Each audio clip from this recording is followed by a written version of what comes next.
ప్రియ ఆత్మబంధువులారా,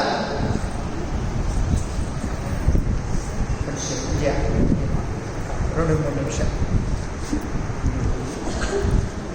ఆత్మబంధువులారా, మనము ఈ సంవత్సరం ఇక్కడ మురళీకృష్ణ మందిరంలో వైశాఖ శుద్ధ పంచమి చతుర్థ ఉపరి పంచమి రోజున మనం ఈ శంకర జయంతి కార్యక్రమాన్ని జరుపుకుంటున్నాము. ఇందులో మీరు భాగవహించారు. ఏ జయంతికి పొందనటువంటి ఉత్కృష్టమైనటువంటి జ్ఞానాన్ని శంకర జయంతి రోజు మనం శ్రవణం చేస్తాం. ఇంకెక్కడ దొరకలేదు. అది శంకరాచార్య వారు మనం ప్రసాదించారు, మనం ఇతరులకు ప్రసాదించుకుంటున్నాం.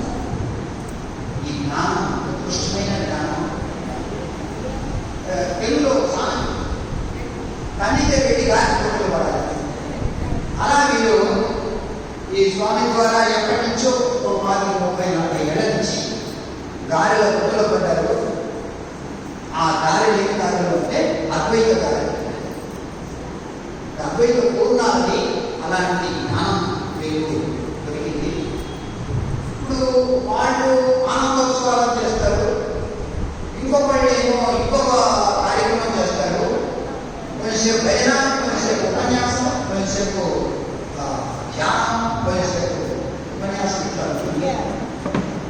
శంకరాచార్య వారి యొక్క కార్యక్రమంలో మొదటి నుంచి చివరి వరకు